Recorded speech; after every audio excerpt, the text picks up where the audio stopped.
Section 18C, Code of Conduct. 18.11, Responsibilities under the Code of Conduct.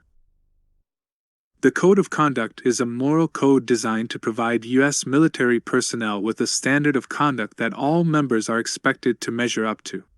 The 6 articles of the Code of Conduct were designed to address situations that any member could encounter to some degree.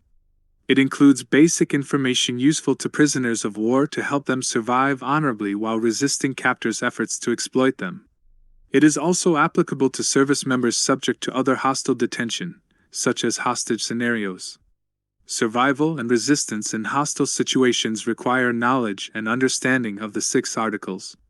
Violations of the Code of Conduct are not criminally punishable per se, but actions that also violate the Uniform Code of Military Justice, UCMJ, may subject members to disciplinary action. Code of Conduct Training. Department of Defense personnel who plan, schedule, commit, or control members of the U.S. Armed Forces must fully understand the Code of Conduct and ensure personnel have the training and education necessary to abide by it. The level of knowledge members need depends on how likely they are to be captured, their exposure to sensitive information, and how useful or valuable a captor considers them to be. Code of Conduct training is conducted at 3 levels, briefly described here. Level A, Entry-Level Training. Level A training represents the minimum level of understanding needed for all members of the U.S. Armed Forces. This level is imparted to all personnel during entry training.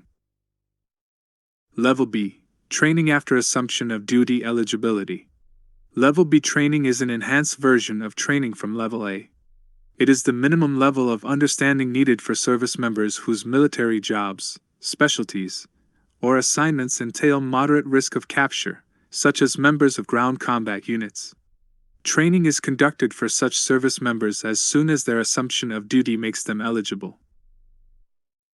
Level C, Training upon Assumption of Duties or Responsibilities. Level C training is an enhanced version of training from Levels A and B. It is the minimum level of understanding needed for military service members whose military jobs, specialties, or assignments entail significant or high risk of capture and whose position, rank, or seniority makes them vulnerable to greater than average exploitation efforts by a captor. Examples include aircrews and special mission forces, such as pararescue teams. Training for these members is conducted upon their assumption of the duties or responsibilities that make them eligible. 18.12, The Articles of the Code of Conduct. President Dwight D. Eisenhower first published the Code of Conduct for members of the U.S. Armed Forces on August 17, 1955. In March 1988, President Ronald W. Reagan amended the code with gender-neutral language. The 6 articles of the Code of Conduct are listed below, followed by an explanation of each article and significant aspects of that article. Article I. I am an American, fighting in the forces which guard my country and our way of life. I am prepared to give my life in their defense. Article 2. I will never surrender of my own free will. If in command, I will never surrender the members of my command while they still have the means to resist. Article 3. If I am captured, I will continue to resist by all means available. I will make every effort to escape and aid others to escape. I will accept neither parole nor special favors from the enemy. Article 4. If I become a prisoner of war, I will keep faith with my fellow prisoners. I will give no information or take part in any action which might be harmful to my comrades. If I am senior, I will take command. If not, I will obey the lawful orders of those appointed over me, and will back them up in every way. Article V. When questioned, should I become a prisoner of war, I am required to give name, rank, service number, and date of birth. I will evade answering further questions to the utmost of my ability. I will make no oral or written statements disloyal to my country and its allies or harmful to their cause. Article 6. I will never forget that I am an American, fighting for freedom, responsible for my actions, and dedicated to the principles which made my country free. I will trust in my God and in the United States of America. Article I. Article 1 applies to all members at all times. A member of the U.S. Armed Forces has a duty to support U.S. interests and oppose U.S. enemies regardless of the circumstances, whether in active combat or captivity. Past experiences of captured Americans reveals that honorable survival and captivity requires a high degree of dedication and motivation. Maintaining these qualities requires knowledge of and a strong belief in the advantages of American democratic institutions and concepts. Maintaining these qualities also requires a love of and faith in the United States and a conviction that the United States cause is just. Honorable survival in captivity depends on faith in, and loyalty to, fellow prisoners of war.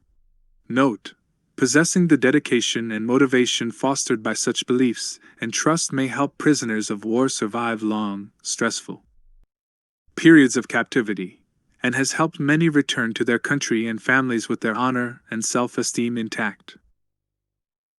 Article 2. Members of the U.S. Armed Forces may never surrender voluntarily. Even when isolated and no longer able to inflict casualties on the enemy or otherwise defend themselves, their duty is to evade capture and rejoin the nearest friendly force. Surrender is the willful act of giving oneself up to the enemy. In contrast, capture occurs when a member has no means to resist, evasion is impossible, and further fighting would lead to death of the U.S. member with no significant loss to the enemy. Capture dictated by overwhelming enemy strength and the futility of fighting is not dishonorable. Service members must understand and have confidence in search and recovery forces' rescue procedures and techniques, and proper evasion destination procedures. Note: under the UCMJ, a U.S. commander who shamefully surrenders to the enemy, any command or place that is his or her duty to defend, is subject to punishment. In addition, any person subject to the UCMJ who compels or attempts to compel a commander of any place, vessel, aircraft, or other military property, or of any body of members of the armed forces, to give it up to an enemy or to abandon it, or who strikes the colors or flag to an enemy without proper authority, is subject to punishment. Article 3. A U.S. Armed Forces member's duty to continue to resist enemy exploitation by all means available is not lessened by the misfortune of capture. Contrary to the 1949 Geneva Conventions, enemies that United States forces have engaged since 1949 have treated the prisoner of war compound as an extension of the battlefield. The prisoner of war must be prepared for this. Enemies have used a variety of tactics to exploit prisoners of war for propaganda purposes or to obtain military information, in spite of Geneva Convention prohibitions.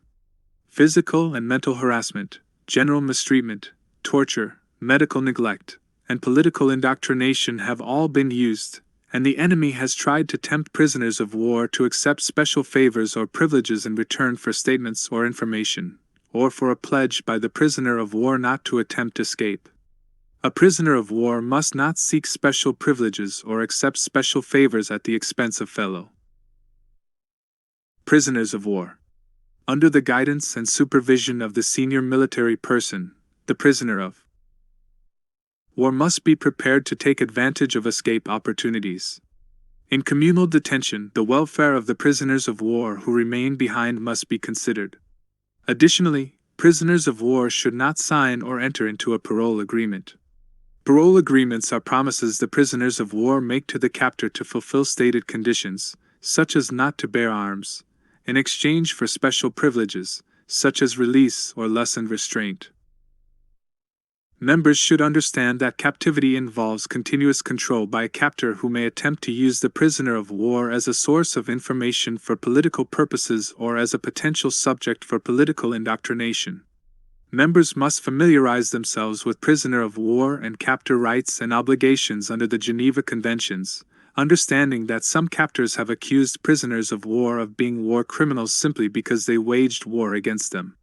Continued efforts to escape are critical because a successful escape causes the enemy to divert forces that may otherwise be fighting, provides the United States valuable information about the enemy and other prisoners of war, and serves as a positive example to all members of the U.S.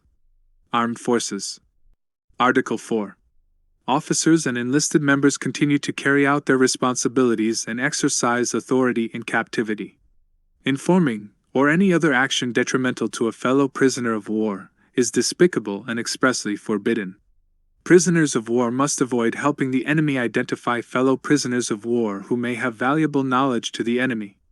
Strong leadership is essential to discipline. Without discipline, camp organization, resistance, and even survival may be impossible. Personal hygiene, camp sanitation, and care of the sick and wounded are imperative. Wherever located, prisoners of war must organize in a military manner under the senior military prisoner of war, regardless of military service. If the senior prisoner of war is incapacitated or otherwise unable to act, the next senior prisoner of war assumes command. Members must be trained to understand and accept leadership from those in command and abide by the decisions of the senior prisoner of war, regardless of military service. Failing to do so may result in punishment under the UCMJ. Additionally, a prisoner of war who voluntarily informs or collaborates with the captor is a traitor to the United States and fellow prisoners of war, and after repatriation, is subject to punishment under the UCMJ. Service members must be familiar with the principles of hygiene, sanitation, health maintenance, first aid, physical conditioning, and food utilization. Article V. When questioned, a prisoner of war is required by the Geneva Conventions, and permitted by the UCMJ, to give name, rank, service number, and date of birth. Under the Geneva Conventions, the enemy has no right to try to force a prisoner of war to provide any additional information. However, it is unrealistic to expect a prisoner of war to remain confined for years reciting only name, rank, service number, and date of birth. Many prisoners of war camp situations exist in which certain types of conversation with the enemy are permitted. For example, a prisoner of war is allowed, but not required by the Code of Conduct, the UCMJ, or the Geneva Conventions, to fill out a Geneva Conventions capture card, to write letters home, and to communicate with captors on matters of health and welfare. The senior prisoner of war is required to represent prisoners of war in matters of camp administration, health, welfare, and grievances. A prisoner of war must resist, avoid, or evade, even when physically and mentally coerced, all enemy efforts to secure statements or actions that may further the enemy's cause. Examples of statements or actions prisoners of war should resist include giving oral or written confessions, answering questionnaires, providing personal history statements, and making propaganda recordings and broadcast appeals to other prisoners of war to comply with improper captor demands. Additionally, prisoners of war should resist appealing for United States surrender or parole, engaging in self-criticism, or providing oral or written statements or communication that are harmful to the United States, its allies, the U.S. Armed Forces, or other prisoners of war. Experience has shown that, although enemy interrogation sessions may be harsh and cruel, a prisoner of war can usually resist if there is a will to resist. The best way for a prisoner of war to keep faith with the United States' fellow prisoners of war, and him or herself, is to provide the enemy with as little information as possible. Service members familiarize themselves with the various aspects of interrogation, including phases, procedures, methods, and techniques, as well as the interrogator's goals, strengths, and weaknesses. Members should avoid disclosing information by such techniques as claiming inability to furnish information because of previous orders, poor memory, ignorance, or lack of comprehension. They should understand that, short of death, it is unlikely that a prisoner of war will prevent a skilled enemy interrogator, using all available psychological and physical methods of coercion, from obtaining some degree of compliance. However, the prisoner of war must recover as quickly as possible and resist successive efforts to the utmost. Article 6. A member of the U.S. Armed Forces remains responsible for personal actions at all times. When repatriated, prisoners of war can expect their actions to be subject to review, including both circumstances of capture and conduct during detention.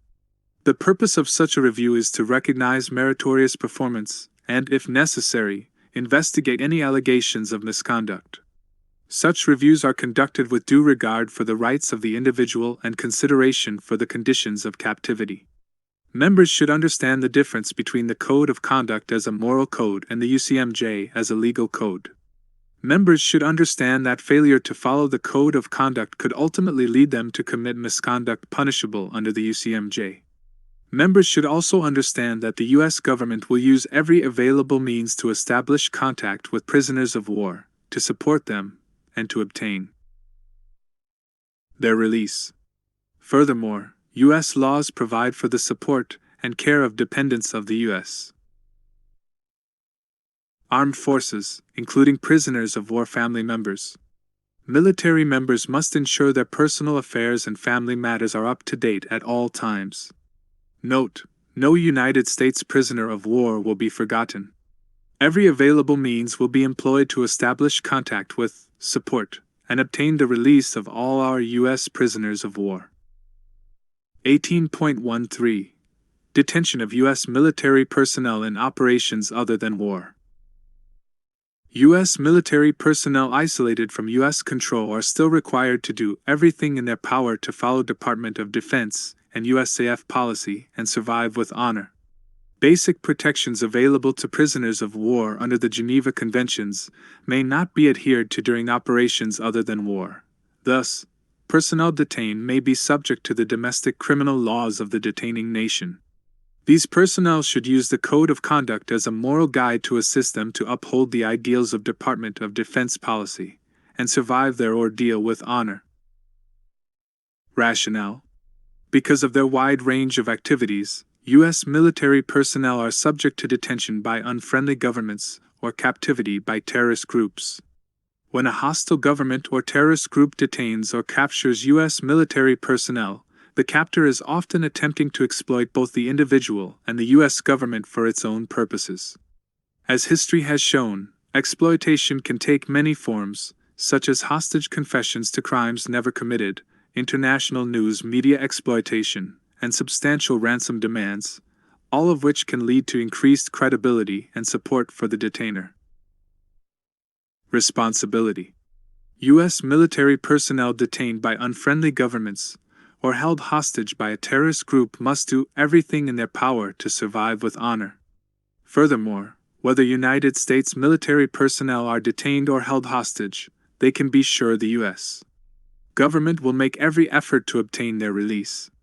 To best survive the situation, military personnel must maintain faith in their country, in fellow detainees or captives, and most importantly, in themselves. In any group captivity situation, military captives must organize to the fullest extent possible under the senior military member present. If civilians are part of the group, they should be encouraged to participate. United States military personnel must make every reasonable effort to prevent captors from exploiting them and the U.S. government. If exploitation cannot be prevented, military members must attempt to limit it. If detainees convince their captors of their low propaganda value, the captors may seek a quick end to the situation.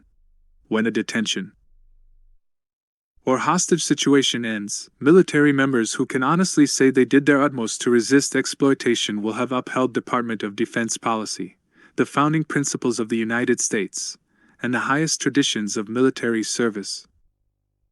Military bearing and courtesy. U.S. military personnel shall maintain military bearing, regardless of the type of detention or captivity, or brutality of treatment. They should make every effort to remain calm and courteous, and project personal dignity, particularly during the process of capture and the early stages of internment when captors may be uncertain of their control over the captives. Discourteous, non-military behavior seldom serves long-term interests of a detainee or hostage and often results in unnecessary punishment that serves no useful purpose. Such behavior may jeopardize survival and complicate efforts to gain release of the detainee or hostage. Guidance for detention by governments. Detainees in the custody of an unfriendly government, regardless of the circumstances that resulted in the detention, are subject to the laws of that government. Detainees must maintain military bearing and avoid aggressive, combative, or illegal behavior that may complicate their situation, legal status, or efforts to negotiate a rapid release. As American citizens, detainees should ask immediately and continually to see United States Embassy personnel or a representative of an allied or neutral government. United States military personnel who become lost or isolated in an unfriendly foreign country during operations other than war will not act as combatants during evasion attempts. During operations other than war, there is no protection afforded under the Geneva Convention. The civil laws of that country apply. A detainer's goal may be maximum political exploitation. Detained U.S. military personnel must be cautious in all they say and do. In addition to asking for a U.S. representative, detainees should provide name, rank, service number, date of birth, and the innocent circumstances leading to their detention. They should limit further discussions to health and welfare matters, conditions of their fellow detainees, and going home. Detainees should avoid signing documents or making statements. If forced, they must provide as little information as possible. U.S. military detainees should not refuse release, unless doing so requires them to compromise their honor or cause damage to the U.S. government or its allies. Attempting to escape by unfriendly governments is not recommended by Department of Defense policy except under life-threatening circumstances. This is because attempted or actual escape from a government confinement facility will likely constitute a violation of the unfriendly government's criminal law and may subject the escapee to increased criminal prosecution. Terrorist hostage. Capture by terrorists is generally the least predictable and structured form of operations. Capture can range from a spontaneous kidnapping to a carefully planned hijacking.